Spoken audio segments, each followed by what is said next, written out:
Aí, alunos do primeiro ano, bonitinhos, seguinte, aula 5 hoje aí, continuamos na Grécia aqui, ó, tá? Que a gente viu nas outras aulas aí. E é o seguinte, gente, não tem uma página na apostila porque eu vou fazer um complemento. Porque, tecnicamente, na apostila de vocês, para lá no período o quê? Arcaico. Fala lá de Atenas e Esparta e, puf, acabou. Né? E para não ficar sem sentido para vocês, até por causa dos exercícios que tem na apostila e tudo mais, então eu vou fazer um complemento dessa aula aqui para vocês, tranquilo? Então anotem aí de cabeça, anotem aí de papel, anotem aí como vocês preferirem aí, beleza? Então é o seguinte, gente, ó, pode ver, ó, durante todo aquele período arcaico lá foi se desenvolvendo a cidade de Esparta, de Atenas, as outras cidades e tudo mais. Aí o que acontece? A gente vai chegar aqui no período clássico. Então o que acontece? É um período muito importante da história da Grécia aqui, beleza? Em concursos aí gerais, cara, é o que mais cai. É o famoso século V a.C. Então vocês vão ver aqui a ideia do desenvolvimento da filosofia, talvez em filosofia e tudo mais. E logicamente que na parte política, econômica e social aqui, ó, eles chamam esse século aqui, ó, o século de Péricles. Aí o seguinte, gente, Péricles, gente, não é filósofo, o Péricles não é, sei lá, legislador. O Péricles foi o quê? Um estadista. Então, deixa eu pôr aqui, ó, estadista. Então, ele vai comandar Esparta aqui, beleza? E daí é o seguinte, gente, por mais, cara, simplesmente estranho que pareça isso aqui, o século V, o século de Péricles, esse período clássico aqui dos gregos aqui, ó, é o auge do escravismo, tá? E do imperialismo. E pior, gente, aqui é o auge do escravismo e do imperialismo e também, ó, deixa eu pôr aqui, ó, e da democracia. Então, por mais que pareça maluco isso aqui, gente, não é maluco não, tá? Então, é o auge do escravismo, da democracia ao mesmo tempo. Porque vocês não podem esquecer lá da primeira aula que teve. Simplesmente o modo de produção aqui é um modo de produção escravista. Se eles estão em conquistas, guerras e tudo mais, então é uma fase imperialista. E, logicamente, o quê? Eles vão conquistar cada vez mais escravos, beleza? Então, cuidado com esse tipo de coisa aqui, gente, que isso aqui rola muito em concursos aí. E daí é o seguinte, gente, a ideia aqui de imperialismo são as guerras, beleza? Então, nós temos aqui as guerras médicas. Pô, gente, o nome parece estranho, mas fiquem tranquilos. Isso aqui vai pegar os gregos contra os persas. Aí você poderia se perguntar, pô, mas o que tem a ver aqui? Pô, persa, medo, que é isso? Pô, o que está acontecendo? Simples. Gente, é médicas porque vem desse povo aqui, ó. Os medos, tá? Então, o que acontece? Medos eram povos que habitavam ali também o quê? A Pérsia, beleza? E daí, por que vai rolar essa guerra aqui? Como a gente viu lá na unidade 5 da apostila anterior, pô, gente, o Império Persa gigantesco. Então você pega lá Dário, Ciro, Xerxes, os grandes imperadores, as satrápias, tudo aquilo que foi acontecendo lá atrás, o desenvolvimento do comércio terrestre, tudo isso aí. Um poderosíssimo exército existente aqui na Pérsia e claro que eles querem o quê? Expandir cada vez mais. Então o quê? Vamos cutucar. Cutucar onde? Aqui para a região dos Balcãs. Só que, gente, antes de chegar aqui, o problema todo vai ser nisso, ó. Os persas vão invadir o quê? Simplesmente as colônias gregas que existiam ali na Ásia Menor, beleza? Aí você pode pensar, pô, mas colônia é... Só que daí não façam essa relação que existe assim, ó, o Brasil colônia, a América Espanhola colônia. Não, esqueçam disso aí, ó. O sentido de colônia aqui nessa época ele é bem diferente. As colônias aqui, elas também são o quê? Autônomas. O que vai acontecer é que os persas invadem e, logicamente, que o sentimento grego é maior. Então, eles vão lá e o quê? Combatem os persas, beleza? Agora, claro, um baita exército persa, só que também, gente, existe os baita exército, o quê? Simplesmente dos gregos. E agora pense em grego aqui no conjunto, tá? Todos eles. Para encurtar a história para vocês aqui, claro, gente, a vitória vai ser dos gregos. Aí vocês poderiam pensar assim, nossa, fundamental, cara, os exércitos de Esparta. Cara, lá, o famoso filme lá dos 300 de Leônidas. Tá, beleza. Só que, gente, a ideia aqui é o seguinte, o ápice dessa guerra aqui vai ser justamente o quê? Uma batalha marítima. Ou seja, é quando o pessoal de Atenas, ó, derrota o quê? Os persas na famosa Batalha de Salamina. Precisa escrever essa palavra? Não, deixa pra lá. Essa é uma das primeiras batalhas navais da história do mundo, beleza? E daí o que acontece? A partir do momento da vitória, logicamente o quê? Atenas, que já era uma potência marítima, vai se transformar ainda mais em potência o quê? Marítima. Geralmente em concursos assim, gente, eles comparam essa ideia da Atenas aqui da antiguidade com a Inglaterra lá do século XVII e do século XVIII, beleza? Porque a Inglaterra também é uma potência o quê? Marítima, beleza? Seja comercial, seja de guerra e tudo mais, tranquilo? Então o que acontece? Os persas perderam, mas não vão recuar, gente. Eles vão continuar naquela ação deles o quê? Imperialista, beleza? Para evitar essa ação dos persas aí, os atenienses vão lá e fazem o quê? Opa! Vamos criar uma liga de proteção, que é a famosa Liga de Delos. Se vocês preferirem com um L, também pode pôr, tá? Aí o que acontece? Qual que é a função dela? A função, gente, é uma proteção. Ou seja, proteção, proteção, proteção. Contra o quê? Um possível avanço persa novamente. Então os persas estão na área.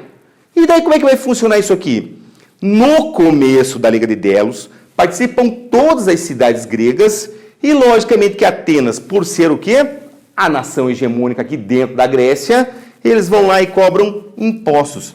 Esses impostos, o que são levados aqui até a ilha de Delos e colocados lá, para poder fazer essa força aí, logicamente, o quê? De defesa.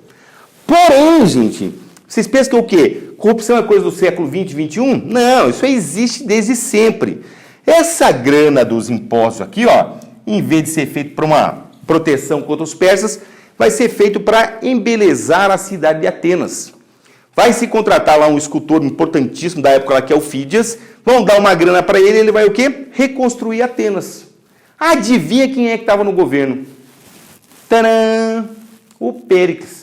Então, o safadão aqui, ó, justamente foi lá, pegou toda a grana e simplesmente o que? Grana que não era dele, sempre pensando, ó, dos impostos lá, beleza? E logicamente o que? Meteu bala para embelezar a cidade. Ou seja, corrupto, beleza? Agora, gente, o problema é o seguinte, Esparta, cara, só vai esquentar um pouquinho a cadeira ali e vai sair da Liga de Delos. Ela não chega nem a esquentar a cadeira. Que esquentar a cadeira, nada. E logicamente vai criar o quê? A Liga do Peloponeso. Então ela vai chamar cidades, cara, para fazer parte o quê? Dessa liga aqui. Para justamente combater a Liga de Delos e tudo mais. E daí o que acontece? Esparta está liderando, mas não cobra impostos, gente. Não, não tem essa ideia de impostos aqui. O que a gente vai ver aqui na época é uma ideia de tributo. As cidades parceiras homenageiam Esparta, pagando a ela o quê? Tributo. Então, o tributo aqui na ideia, gente, é como se fosse o quê? Uma homenagem. Aqui não. Se não pagar, o bicho pega. Aqui, homenagem. Aqui, bicho pega. Aqui, homenagem. Então, ó, para vocês verem a diferença de tratamento aqui das ligas, beleza? Aí acontece, gente. Aqui é um barril de pólvora, ó, as duas ligas. Tanto que isso aqui vai gerar o quê? A futura guerra. Gente, agora eu vou fazer um negócio aqui, ó. Assim como as guerras médicas ali, ó, aqui também, ó, vocês podem colocar no plural, porque foi mais de uma guerra. Guerras do Peloponeso, beleza?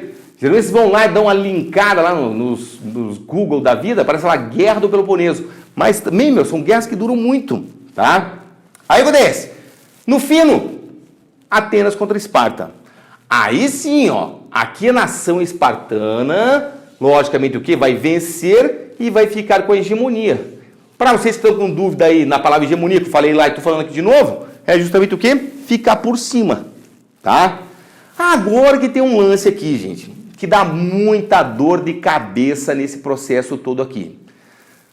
Muito livro, muito historiador, muito pesquisador fala assim, os espartanos venceram as guerras do Peloponeso com auxílio dos persas. É errado isso?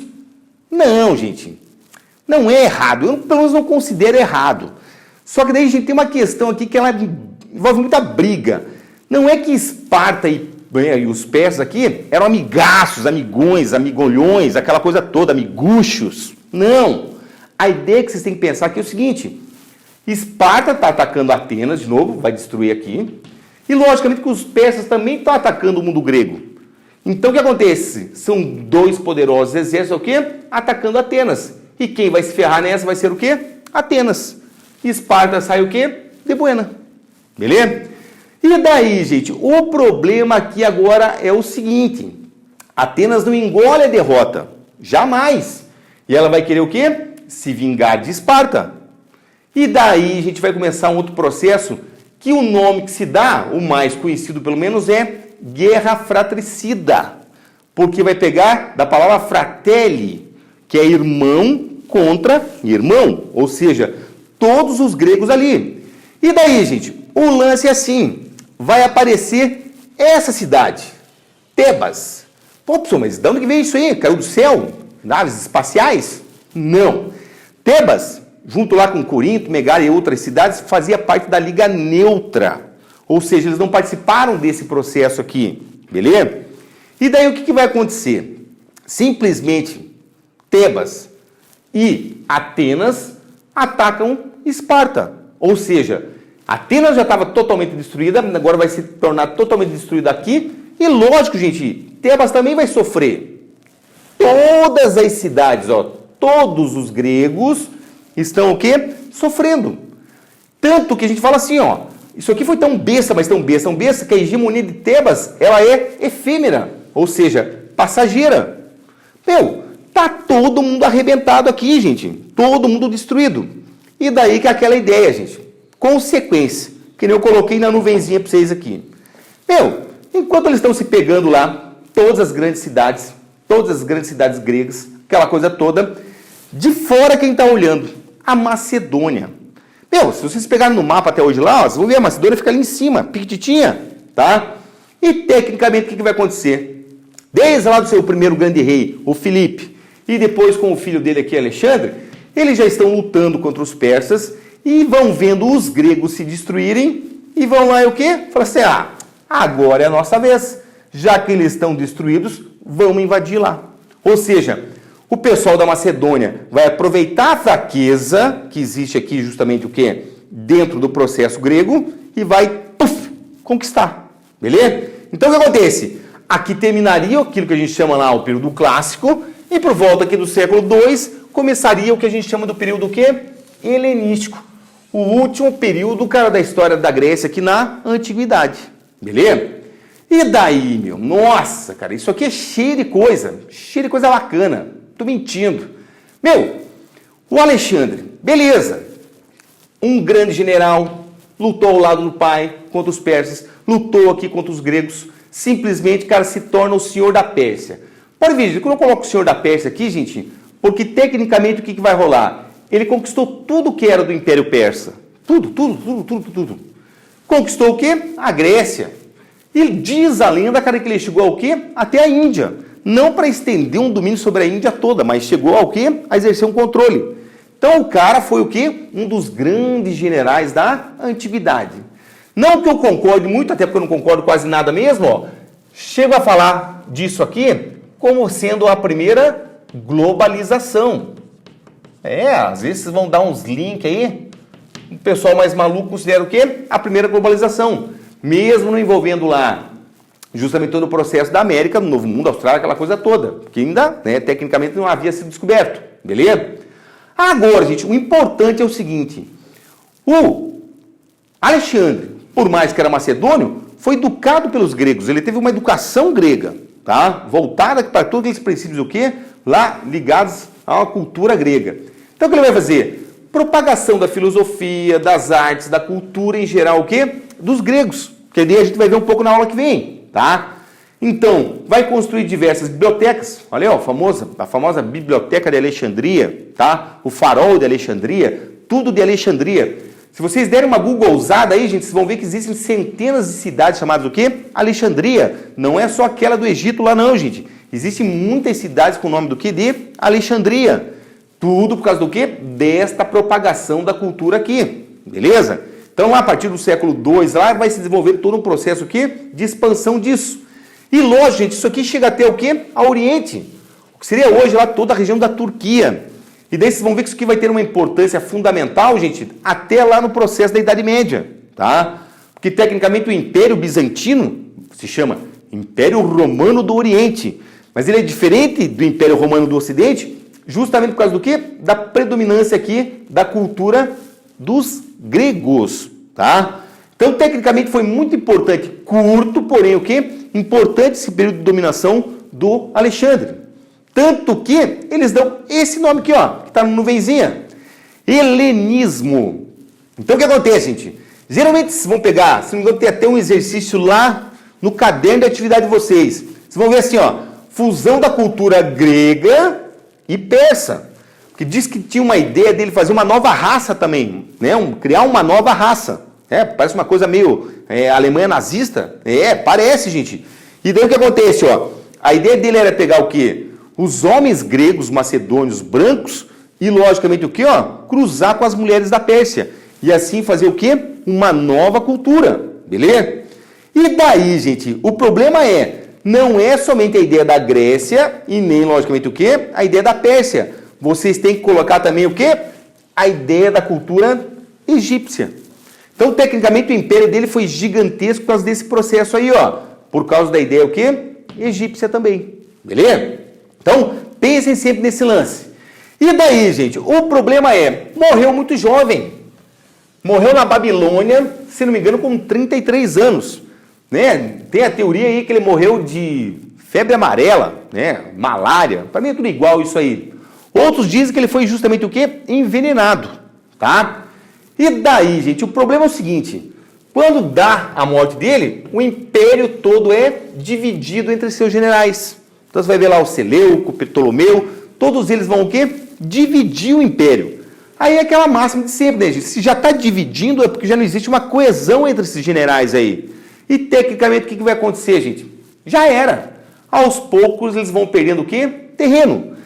Pela divisão em si e também, depois a gente vai ver daí lá nas próximas unidades da frente, porque está surgindo um grande exército, um grande povo, uma grande cidade que vai arrebentar tudo que tem pela frente. Ou seja, que é o império, o mundo, a civilização, tudo que vocês pensarem sobre o que? Os romanos. Ou seja, não esqueçam, gente, entre a ideia da dominação grega e a romana, existe o quê?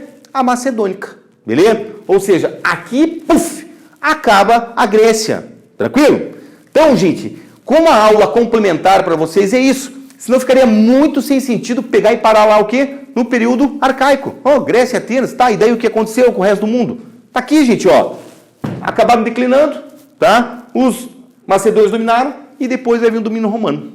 Beleza? Gente, um abraço a todos e fiquem com Jesus. Beleza?